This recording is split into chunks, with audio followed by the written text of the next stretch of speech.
in the history of the restoration. Emma, have you got the Apocrypha on your computer? No, this isn't plain writing. Okay, no. It's, So I've Tiffany been has having it. around a hard drive. Okay. Yeah. Got it. You got it? Okay.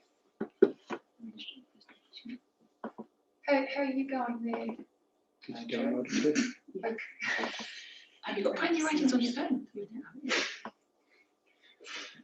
I don't know the camera. Okay. Oh, well. I'll get there. Just my phone plays me. We wrestle. It's like Jacob wrestling with the angel Yeah. on the phone. I'm not good with the phone. Henry, would you like to read that, please, that first paragraph? In the history of the restoration from the captivity of Babylon, there is one notable thought that runs like a thread through the whole, that until now it could not be considered in its full strength of meaning. That thought, that truth, is that after the first coming out of Babylon, the real strength and hope of the cause of God lay in the other comings out of Babylon, and not at all in any development or growth from within of those who were not of Babylon and in the Lord's land, and possessed there of the full light of his word, his prophets, and all the opportunities and blessings of his true worship. Thank you. Now, this is Joan speak. Sometimes it's a bit like reading Paul. What do you get from that paragraph, Brother Henry? What's he saying? There's a whole lot more to the story, but there's actually other coming outs of Babylon. And what is it about the other comings outs of Babylon?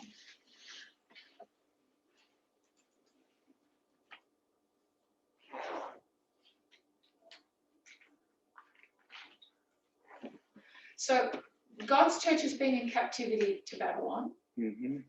When it comes out of Babylon, what is it meant to happen to it? What's the word used in that first sentence? Well, there's a restoration taking place. It's to be restored. So the history of the restoration is going to start when? Upon the release coming out of Babylon. When they come out of captivity. And he's saying that there is a thought that is a thread that runs from there. And that thought is what?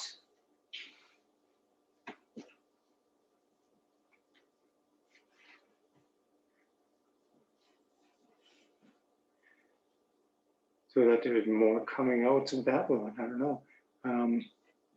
But it's talking also that not at all of any development or growth from within.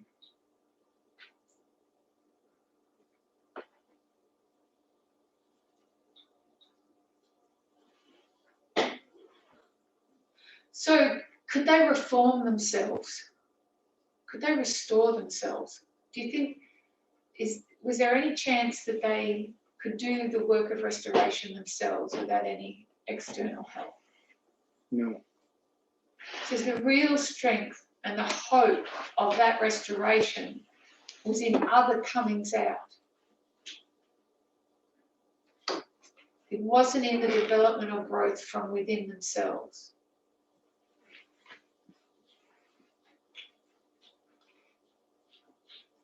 Even though they had the word, the prophets, opportunities and blessings.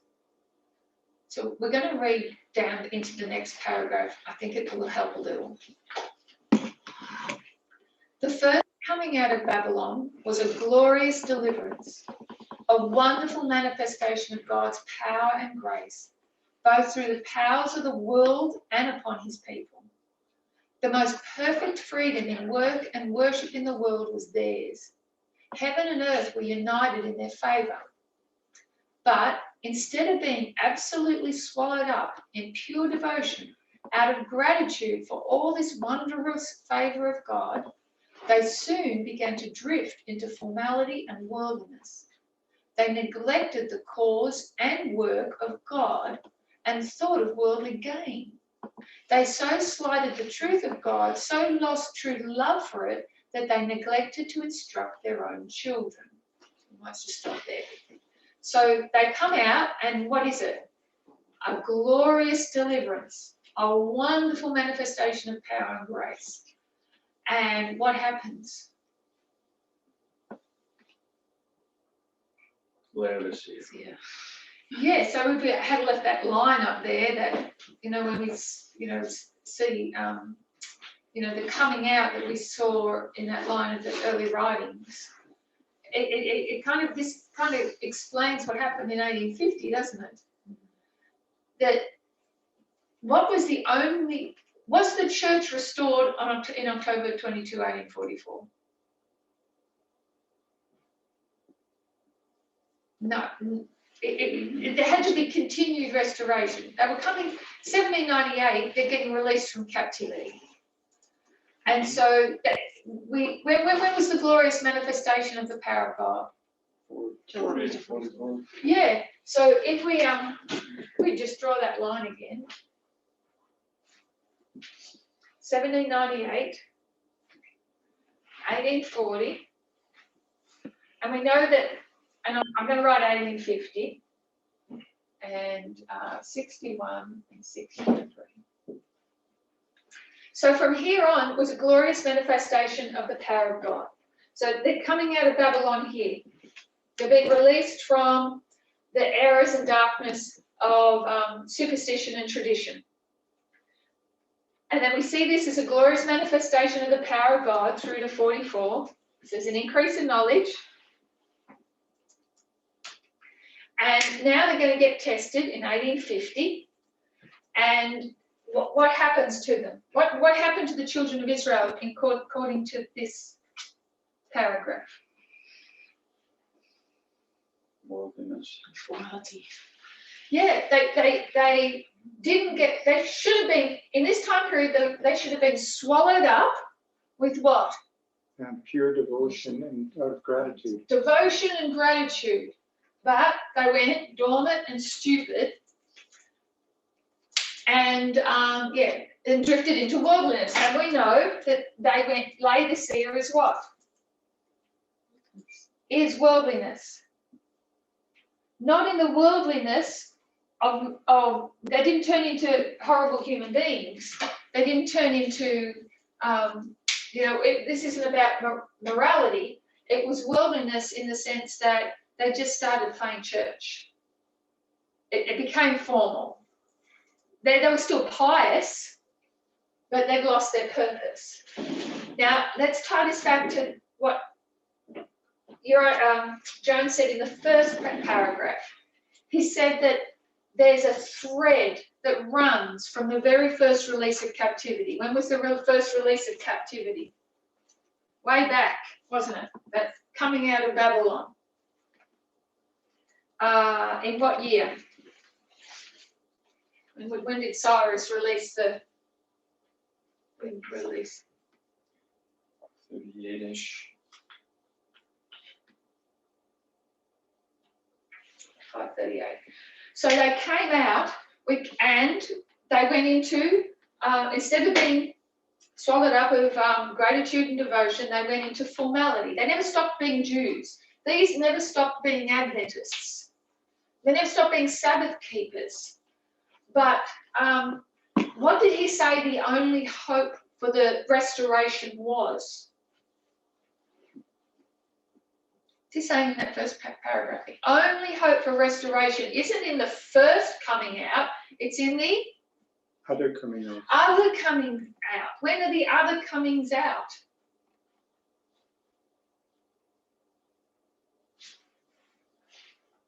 So this was a coming out of Babylon. The only hope for the total restoration was in the other comings out. Where are the other comings out?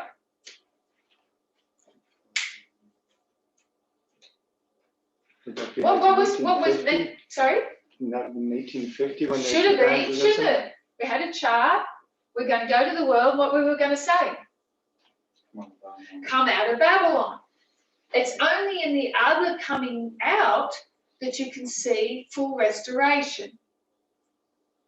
But if you go into coldness and worldliness and formality, then you're not calling in the people that are going to do what? Actually help, actually fulfill the restoration process. See, we'll read the rest of the paragraph and see if it helps. They neglected the cause and work of God and thought of worldly gain. They so slighted the truth of God, so lost true love for it, that they neglected to instruct their own children. The children, therefore, easily swung into the ways of the heathen, into essential sympathy with the heathen, so that they could readily choose the heathen in marriage. And the parents were themselves so in essential sympathy with heathenism in principle that they could readily assent to their children's marriage with the heathen. Not saying heathenism in principle, that they could readily assent to their children's marriage with the heathen. Jones, but that the children were about as well off as marrying the heathen as in marrying among their own people. And this was true, because by the general neglect of the parents among their own people, the young of their own people had grown up within the heathen, that any vital difference was difficult to see. And yet, in the presence of all the essential confusion, these people were willing to pride themselves on being out of Babylon. We have the truth. God speaks to us by prophets. So what was their pride? That you're out of Babylon. We're out of Babylon. We're Seventh-day Adventists. We have truth. We have a prophet. So that was their pride. But they failed to differentiate themselves from the heathen. Now we know worldliness isn't worldliness in a moral sense, and heathen isn't heathen in a moral sense. So who would be the heathen in this time period? They're Protestants. It's the Protestants. Yeah. And when down in Babylon, devout souls seeking the full truth, longing for light and freedom and for deliverance from the confusion and darkness and redemption around them, really found deliverance and came out of Babylon, indeed glad even to know that God was really speaking by living prophets to his people who were out of Babylon. When these dear souls came, all expectant up to Jerusalem, to the people of God, as to the very gate of heaven, they were so disappointed and pained at the low and loose condition of the people in worship, in morals, and in mixing with the world, that they were made ashamed and to blush, to lift up their faces to God in view of the iniquities that had increased over their heads and trespasses that were grown up into the heavens. So would somebody like to just describe that paragraph? What's he saying happened? You're saying this is what happens when a converted Adventist comes into Adventism. Yes, and they're just disappointed. Because of the low state of piety in the existing group, when they had such great expectations that this was the Church of God that's come out of Babylon. All the expectations they're relying upon or trusting in, the pride, is not met and realised when a new convert comes in. So people come into the movement and they expect what? Perfection. Yeah, and they get disappointed because people are people. But what Erasmus, Jones is saying is that's the only hope of restoration is in the comings out. It's the comings out. It's the people, the new blood coming in that keeps the fires of gratitude and devotion burning. So, we think as priests, I should say we think, but the danger of thinking of priests is that we've made it. No, our only hope is for what? New blood, Levites, Nethinims. New blood is that what will bring us to restoration. So he's talking about this coming out of captivity, and that's the thread that runs right through. And where is he actually? 1902, and it's like he can see this now. This is a condition of the church and why they've just gone into that formal condition. So we'll go back to our line here. And that's why the shaking is so discouraging, because everybody's leaving and no one's coming in. Yes. So there's Yes. nobody to ignite the fires of gratitude and devotion on that level. We're in no man's land. Yeah. I'll just read the next paragraph. Actually, I've got a question. Can a person also then put some of these different points onto the line, like say, for example, that of their disappointment of these devout souls? Because I mean, like in 1844, there was a divine, or there was a great disappointment, and here too, of those devout souls, all they see is a lot of confusion and darkness and great disappointment at the very gate of Jerusalem. I think, I'm just wondering, is he describing a line of failure? It might not necessarily be true to a line of success, because he's 1902, so he's just gone through the 1888 time period. So I'm sorry, did I speak to your point? Well, I was just kind of wondering if we could put that somehow on the line, you know, some of these different waymarks. And I don't know, I'm just inquiring about Yeah. Well, I guess we can easily see the disappointment in the line of the beginning of modern Israel, but we know that the disappointment in the end of ancient Israel was actually success. So, yeah, I'm not too sure. Would you like to continue and read 5.4 and 5.5, those two small paragraphs? Okay. Nevertheless. So nevertheless, by this second coming out of Babylon, that under Ezra there was a great revival sought, and backslidden people were again separated from corruptness and worldliness, and united once more to God. But soon the power of revival was allowed to wane. Again, the people drifted into former condition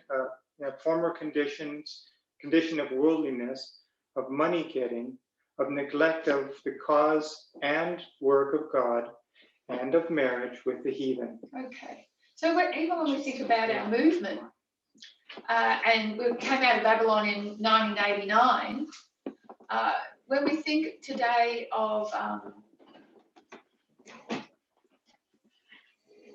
can we think, if we were to go Is there? 1989, 2001, 2014, 19, 21. This is our coming out of Babylon, right? Out of Babylonian doctrines. When was our second coming out? When are the most people came into the message? Most people have come into the message post 2014. And so what's that done? That actually saved the movement. That's the restorative process. It just would have Be 1 and 2, wouldn't it? Around one here, one there. Yeah. So this is second coming out. We could almost say under Ezra, it has kept the movement alive. And when we think of formality and worldliness and marriage with the heathen, you know, we're talking about our methodology that we're getting from, you know, Protestantism that actually created the Laodicean condition. So this is what keeps us alive, according to Jones. So this is the interesting introduction he is giving to where he's going to go into this history of the restoration from Babylon. And he's going to talk about this history here. So any questions on what, that was just an introduction from Jones. Can we also consider the 5 points? I mean, there's 5 points where they were found weakened. Oh, yes. Do you want to Okay, because it was talking about worldliness, that's 1 point. Yes. Money getting is another point. Yes. Neglect of his cause. So money getting. Yeah. Neglect of cause. Yeah, and then there would be a neglect of the work of God. Yeah. and it's talking about marriage with heathen. And the first one you already had, I think, with worldliness, right? So yeah, there's 5 points there.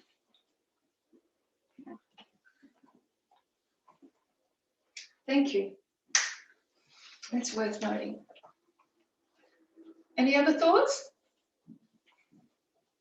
Is that what it's referring to when it talks about they were marrying and giving away in marriage? Marrying and giving in marriage? Until the day that Noah entered into the ark. Like specifically marriages that are unequally? My understanding of that verse is it's just the everyday, because they're eating and they're drinking and they're marrying and getting married. I just thought that was, Regular life. yeah, life just was normal. Any other thoughts? Not specifically to the heathen. No, because it was God's, well, I guess that's Noah, so I don't know, you know. Oh, we'll chew on that one.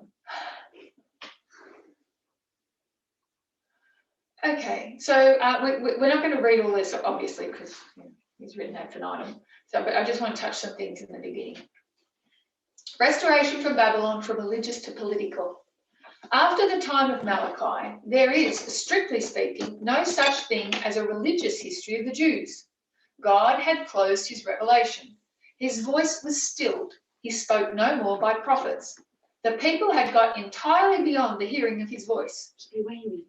Oh, 4.1? 4.1. Oh, 4.1. Well, going back in it. Okay, so you're going Oh, up. no. Have you not got it there?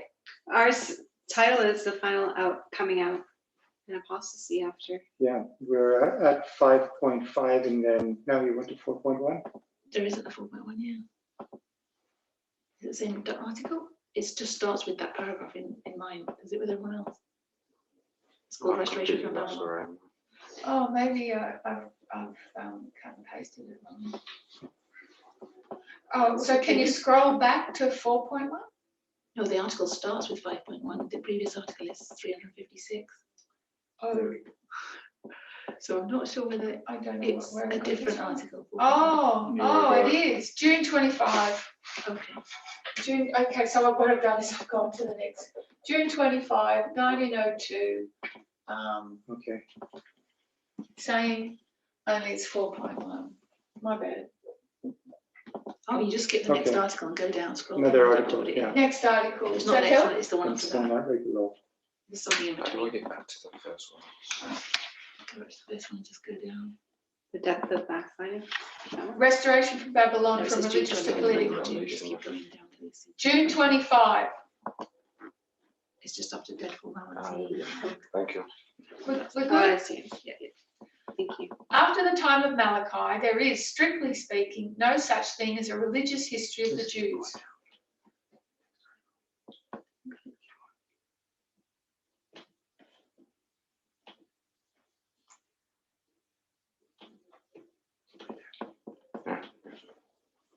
God had closed his revelation. His voice was stilled.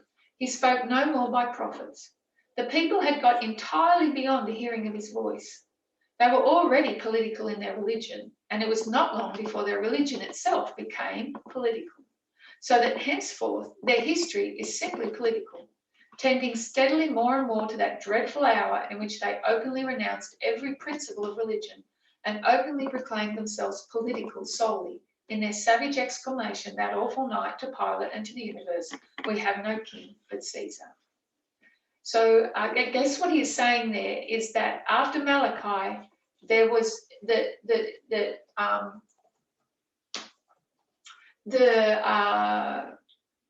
it was very progressive backsliding. He says it culminated with the Calvary when the Jews openly said they had Caesar, but that just didn't happen in a bubble. You know, that was something that was centuries in the making. Not that many centuries, but centuries in the making. Or 400 years, 400 years in the making. Nevertheless, God bore with them until that hour and even beyond. He still abode with them. in spite of their sad misrepresentation of him, in spite of their putting him to an open shame. So we'll skip that. If you go down to the next paragraph, 4.3.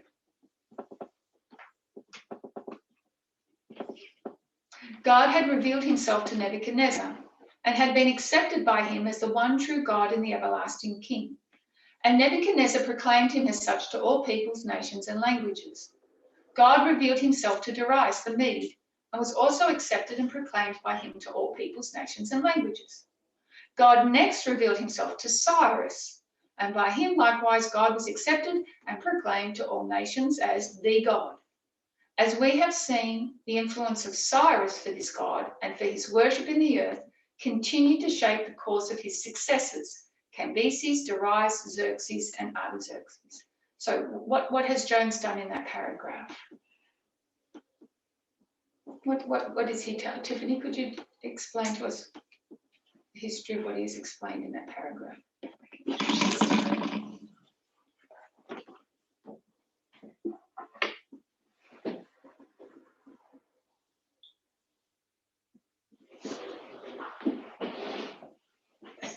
Yeah, I like that one.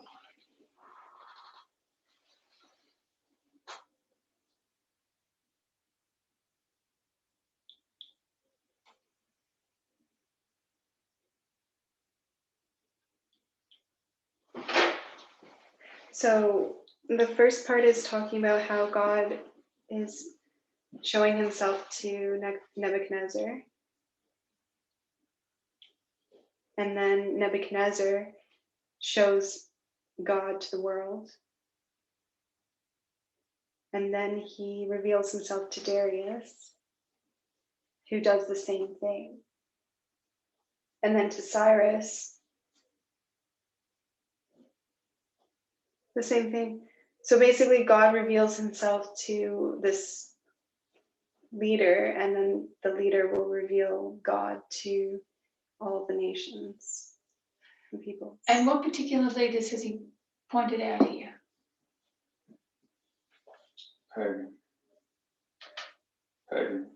Pagan leaders. Where would we go to find all that? Daniel 2. So, it's just the image of Daniel 2. Babylon, Medo-Persia, Greece, Rome. So here you've got Nebuchadnezzar, Darius, and all the rest. Who else is he? Nebuchadnezzar, Darius, Cyrus being the Persian. So we've got the Mede and we've got the Persian. And they've all followed the same pattern. Mm-hmm. Okay, God reveals himself to the king accepts the revelation and proclaims God to his kingdom. It's interesting that it didn't happen with Alexander. Okay. The most famous one. Go paragraph 4.5. He tried. Yeah. Alexander, the prince of Grecia, in his siege of Tyre, had demanded assistance from the Jews. The Jews pleaded that they were lawful subjects of the Persian king who was yet reigning, that all that they were as a nation they owed under God to the favour of the Persian kings, and that therefore they could not consent to oppose the Persian king. So what were they saying? What were the Jews saying to Alexander the Great? Alexander the Great wants to go and fight Tyre. He says, come on, you guys, come and give me a hand. And the Jews say, No. We can't. He was good to us, and we will be good to him. Yeah, we're not going to revolt. They built our temple, they granted us freedom. And this made Alexander what? Angry. Very angry. And he declared against the Jews and Jerusalem vengeance in destruction and desolation. He started toward Jerusalem to execute his wrath. The people were greatly troubled. The high priest proclaimed a fast and that supplications be made to God. God accepted their appeal and instructed the high priest in a dream to go forth with his assistant priests, arrayed in their priestly garments, and all the other people clothed in white to meet the coming king as he should approach the city. The procession extended a long distance outside the city. When Alexander saw the multitude at a distance in white garments, while the priests stood clothed in fine linen, and the high priests in purple and scarlet clothing, with his mitre on his head, having the golden plate whereon the name of God was engraved, he approached by himself and adored that name, and first saluted the high priest. The Jews also did all together with one voice salute Alexander, and encompassed him about. Whereupon the king of Syria and the rest were surprised at what Alexander had done, and supposed him disordered in his mind. So he's cranky with the Jews. He marches upon the city, and what happens?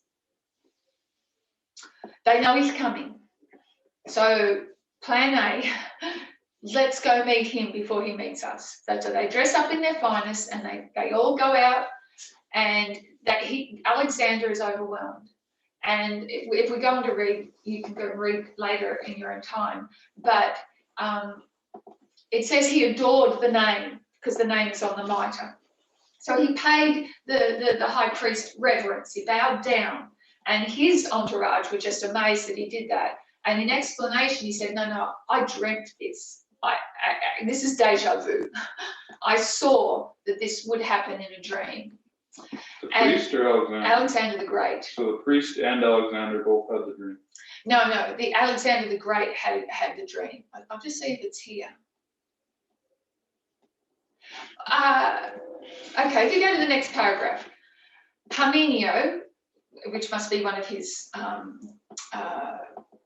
entourage, he went up to him on the quiet and asked him how it came to pass that when all others adored him, you should adore the high priest of the Jews. How come everybody adores you? You're Alexander the Great, and you've adored this high priest?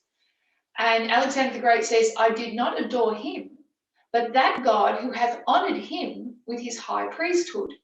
I saw this very person in a dream, in this very habit, when I was at Dios in Macedonia, who, when I was considering with myself how I might obtain the dominion of Asia, exhorted me to make no delay, for that he, being God, would conduct my army and would give me the dominion over the Persians. Whence it is that, having seen no other in that habit, nobody dressed like that, and now seeing this person in it, and remembering that vision and the exhortation which I had in my dream, I believe that I bring this army under the divine conduct, and shall therewith conquer Darius and destroy the power of the Persians.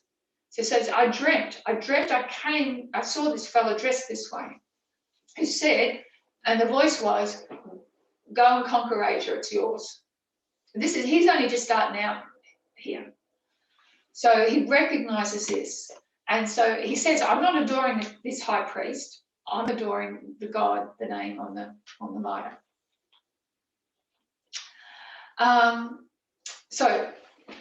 So why did we go there? So this is it right back. So this is the beginning of Greece. So Greece is in this time period here, right? Because the Old Testament is the end of it is the Medes and the Persians. So in that time, in the history of Greece. So can we? Where would we mark Alexander the Great?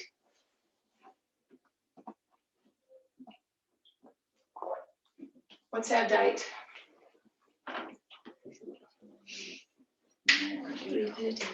330. 330 BC. This is just prior to 330 BC.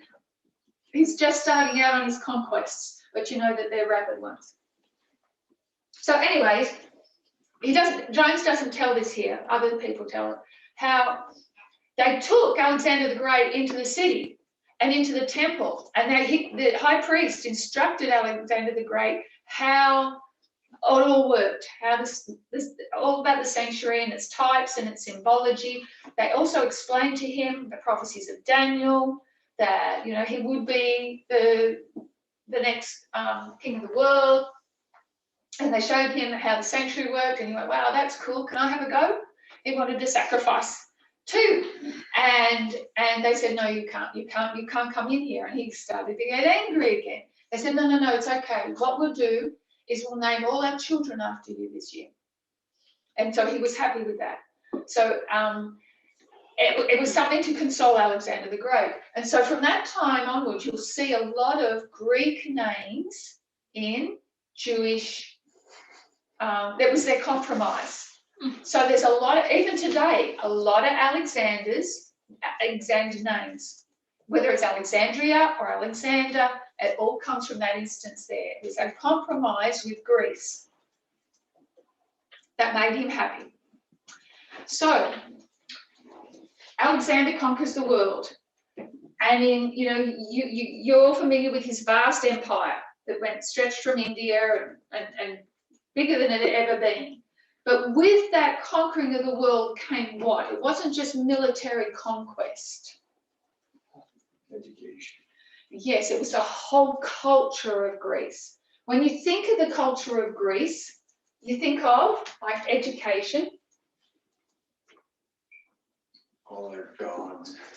their religion. So their education would be what? The sciences, the math. What else? What else do you think when you think of Greece? Philosophy. Philosophy,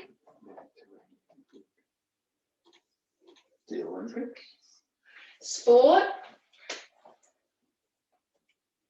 I guess religion is philosophy, but we'll write philosophy.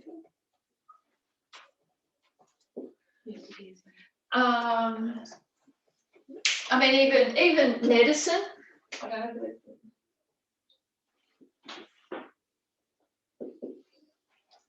We might think of some others, but Greek culture. And Jones writes a lot about this as well, and it's based on what? What's the? What are they?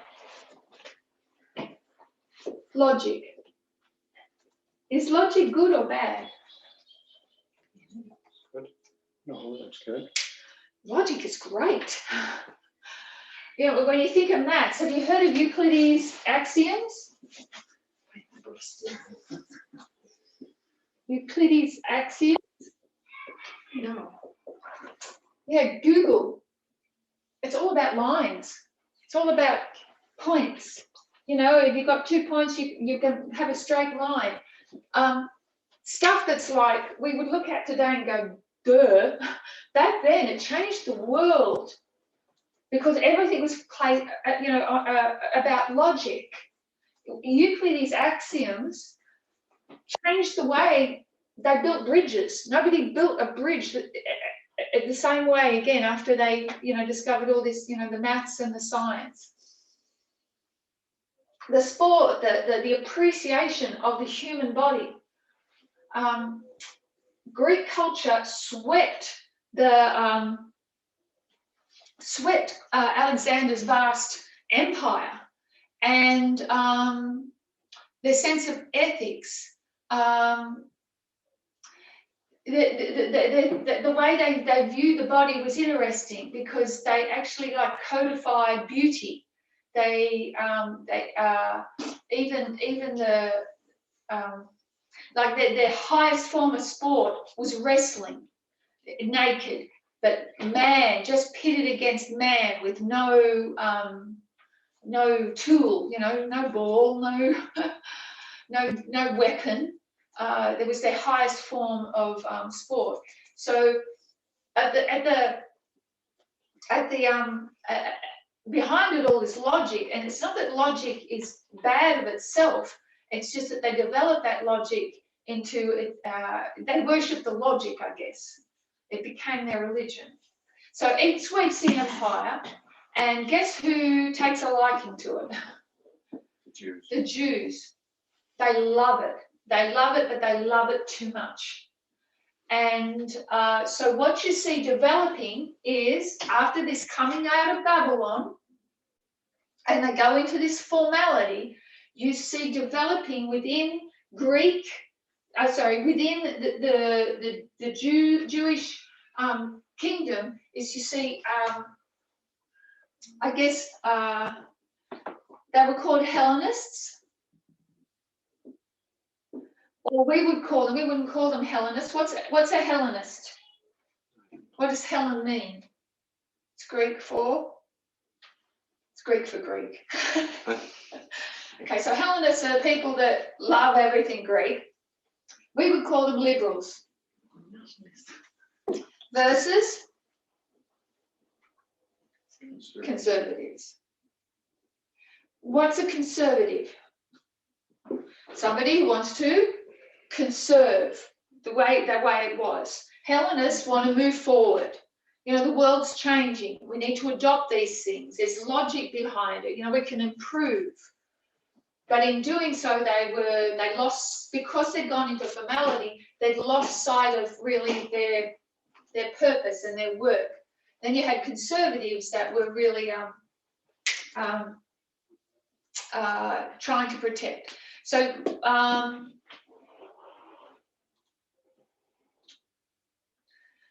so what you had develop in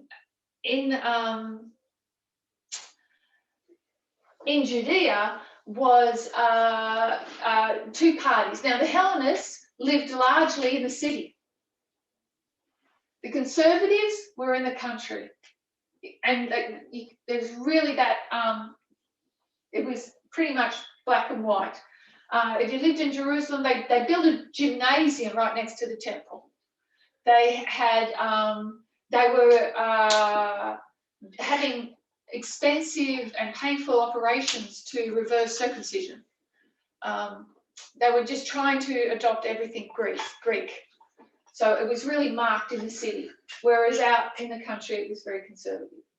Okay, so Alexander the Great, you know, he lives and then he dies and then his kingdom divides up, and we've been looking at that history. And between 319 BC and 319 to 307, we've got, do you remember the wars that occurred in that time? Is there 5? 6. 6 Syrian wars. And in those 6 Syrian wars, Jerusalem is ping-ponged back and forth. 7 times it changes hands between Egypt and the Seleucids. I'm not going to go over the history of Alexander the Great's breakup. We've done that ad infinitum. But in this history, when you've just got the two, the king of the north Seleucid and the king of the south the Ptolemies, it changed hands 7 times. So it's ping pong, back and forth, back and forth. So what's happening in Judea? This gets exacerbated because under Ptolemy, Ptolemy Soter, what he built in Egypt? He built the great library of Alexandria. You know, it was the center of all this learning. It's, you know, Socrates and Plato and all that kind of stuff. And Euclid, he did his works in Alexandria. So what we also want to notice is what we read from Jones is God revealed himself to Nebuchadnezzar, then he revealed himself to Darius, etc. What was the state of God's people under these rulers? What was it like for them? When they first went into captivity to Babylon, what was it like? Were they in chain gangs? Were they slaves? They were able to go live there. It was like start again, wasn't it? What did the prophets tell them to do? Go plant vineyards. Just make your house, do your jobs. What did Nebuchadnezzar expect of the people that he conquered? Pay the tribute, live your life, keep your religion. We'll keep the status quo, just pay tribute, I'm your boss. Why did Jerusalem end up being destroyed under Nebuchadnezzar? Did he ever intend to destroy Jerusalem? No, it was his 3rd visit to Jerusalem. He's fed up with them. fed up with them, and therefore just killed a heap, took all the rest back captive, and just changed the whole dynamics of the country. But generally under Babylon, they had religious freedom, they had liberty, except for that, you know, when did they lose their liberty? When they did stupid stuff, when they rebelled. So then let's go down to the Persians. What was it like living under the Medes and Persians? Even better. Cyrus said, here, have some money. Go fix your temple. Keep your religion. Cyrus didn't have a particular love for Jewish religion. He did that for all the religions of the countries he conquered. Because what's the principle? Keep them happy. If they've got their religion, they're happy. They just need to pay their tribute, and I'm boss of the whole bang lot, right? So that's the thing. Now, Alexander the Great, same deal. Were the Greeks anti-Semitic? Did they hate Jews? Did Nebuchadnezzar know? Did the Medes and Persians know? What did the Greeks think of the Jews? They thought they were weird. Just like any culture clash. It's like, why are you doing that to your body? Shouldn't do that. But why can't you eat that? The same thing that goes to today, but they had perfect liberty. How many gods did the Greeks have? Lots. So if you can accept lots of God, you can accept lots plus one more. So it's not anti-Semitism. There's no anti-Jewish feeling. But what we've got is Israel being ping-pong back and forth between two kingdoms, but even under each of them, what are these kings giving them? Freedom, liberty. And so when and all they had to do was pay taxes to the one that they was in charge of them. Okay, so along comes this the Battle of Panium. Battle of Panium was 200 BC, and who wins the Battle of Panium? Who wins the Battle of Panium? King of the North. The King of the North, and the King of the North there was Antiochus. No, Antiochus the third, Epiphanes' dad, Antiochus the Great. And Antiochus the Great actually made a decree that the Jews were to keep their own religion. Just, you know, you are to abide under your laws, pay your tribute. Okay. Probably then he was great. He did a good work. He expanded his empire, but he got into trouble with the Romans, and the Romans were just starting to rise because the Romans. What he did was he entertained Hannibal, and Hannibal was an enemy of the Romans. And so when he entertained Hannibal, that got him into trouble with the Romans. And then he had a war with Pignus, the Battle of Pignus, I think, and he lost to the Romans. So he was doing really good. The Jews had freedom. You still got this internal conflict going on in Judea, but it's got nothing. What the point I'm trying to make is, what's the cause of the troubles in Judea? External or internal? They cause their own trouble. They're all internal. External, yes, there's wars going on. Yes, kingdoms are rising and falling. But other than having to pay their tribute, other than having to be good citizens, they've got religious liberty. The problems are internal, within themselves. So Antiochus the Great, he's in charge. From Panium, God's people are no longer under the Ptolemies. It's all King of the North from now on. So that ends the ping pong game. Antiochus gets in trouble with Rome. He loses in a war. I think it's the Battle of Pydna. And in that war, Rome takes his son hostage back to, that's just what you do. You know, the peace treaty says, here, take my boy home. So they take home Antiochus IV. And so Antiochus IV goes as captive to Rome. And when that happens, it's like going to boarding school. You know, you're not locked up. You're just educated in Rome. And so he had to live there. He had to, you know, he was there was method in their madness. They were trying to educate the next generation in their ways so that they wouldn't revolt. It didn't work. So Antiochus the Great died, and so his son Antiochus Epiphanes the Fourth, he escapes Rome and goes back and says, I'm going to be the next Alexander the Great. I'm going to finish my dad's kingdom as well. So he goes back. Where did Alexander the Great start his conquests? He started in Egypt. So what's Antiochus Epiphanes going to do? He's going to go down to Egypt. And you know the story. He goes to Egypt, and how well does he do? He does great. He conquers nearly all of Egypt, and he comes up to the city of Alexandria. And meanwhile, Egypt has sent word back to Rome saying, help. The Seleucid Empire is coming against us.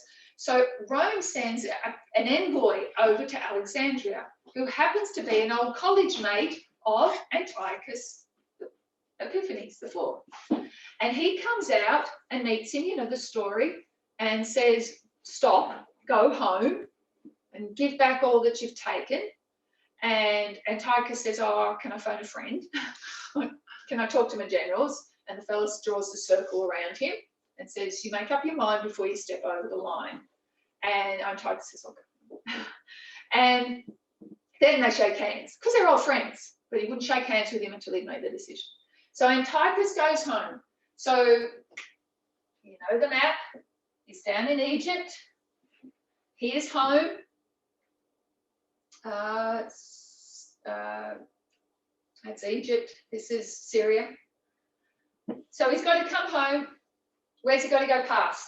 Jerusalem. Jerusalem. What kind of a mood is he in? Not a good. He's not terribly happy. Is he anti-Jewish? No, he's like everybody else, right? But what's he going to find when he gets to Jerusalem? They've heard a rumour. There's been some fake news back in Jerusalem that Antiochus died down in Egypt. And that begins a revolt in Jerusalem. And we see a war break out between the Hellenists and the conservatives. And there is civil war going on in Jerusalem. So Antiochus rocks up and he says, what's going on? It's just in revolt. It's madness. He says to his generals, what's going on? They said, oh, it's Jews. It's what they do. They just fight each other.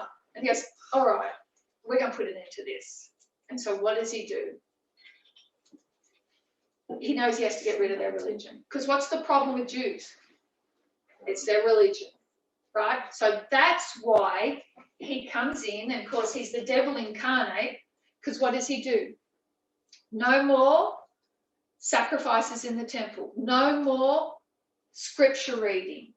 No more circumcision. No more dietary laws. He kills a whole bunch, thousands of people. And he puts them under these really restrictive laws. It's not that not that he's a great man, but it's not that he's this, it never would have happened if it wasn't for the internal conflict going on within God's people. And the only way, and of course, it's a nothing to him. He's got a vast empire. This is just on the periphery, but that's the point. It's on the periphery. He's got to guard his borders, so he just needs to bring these into control. He puts no other restrictions on any of the other countries that he's conquered, and he's still got a good empire, but he does it on the Jews because that's their problem. So he believed he had to do away with their ethnic specificity. He needed to Hellenize them.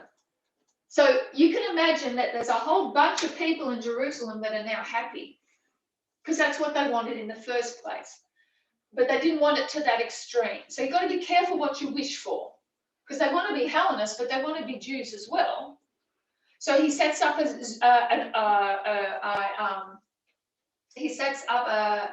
they sacrifice a pig on the altar. He sets up an image in the temple of Zeus, which nobody knows what Zeus looks like, so it's an image of himself. he doesn't. That's why the standard Protestant thinking is that this is the abomination that maketh desolate.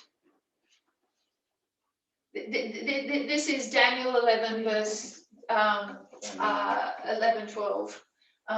This is the abomination that he desecrated the temple.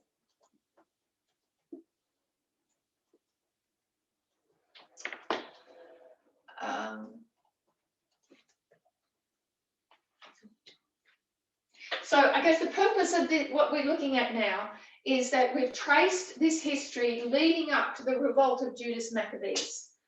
198, why have I think 198 was the Battle of Pydna, when Antiochus lost to the Romans. And then it was 175, I've got those dates, I'll just double check, when Antiochus Epiphanes comes on the scene. Antiochus Epiphanes, oh, I know why I put 175.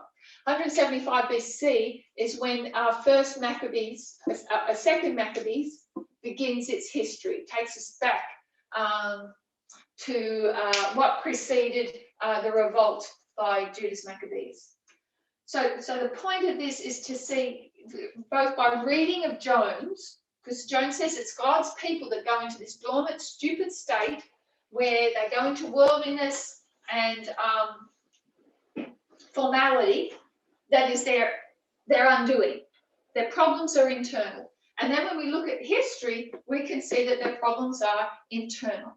You know, we blame the kingdoms of this world. And I think too, as we look down and we look at the history that's to face us, you know, we see that the Pope is this, the devil incarnate that's going to do what to God's people. But really, if history is to be repeated, why will the powers that be step in? Because people are rebellious. Because of the mess that they're in. Somebody has to actually step in and sort out their mess. It's the internal conflict that causes this civil war, that brings about the interference of the external powers. So the powers that be are just requiring tribute. Just be a good citizen, okay? You're not self-governing. There's a government over you, but their problems are because of different beliefs within their own religion. So Babylon wasn't anti-Semitic, neither was Medes and Persians, neither were the Greeks. So people who say that Antiochus Epiphanes was like a Hitler, and he really wasn't. He was no saint. He did some horrible atrocities, but it wasn't from anywhere he thought, that there was some sort of national superiority. Okay. So I think we might leave it there, because we need to start and actually look at this revolt and why this revolt happened in 167 BC. We've looked at the lead up to it today, and I think there's some...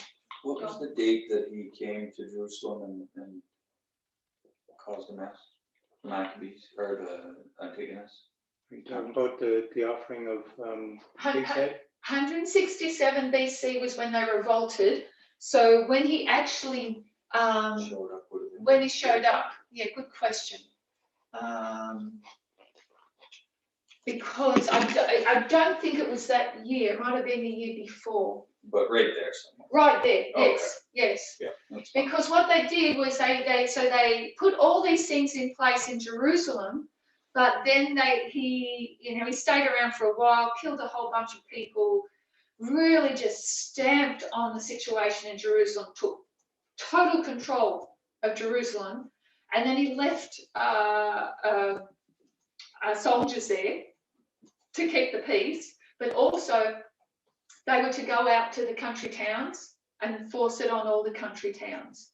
So there's a little town just north of Jerusalem called Modin, M-O-D-I-N, Modin.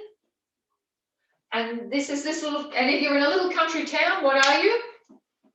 You're conservative, okay? The majority of your Hellenists are in Jerusalem anyway. The conservatives are majority of them are out in the city, out in the country, and they started to enforce the same practices they did in Jerusalem. And that's when we see all hell break loose. And we'll touch that when we come back. Is there any questions? Okay, let's close with prayer.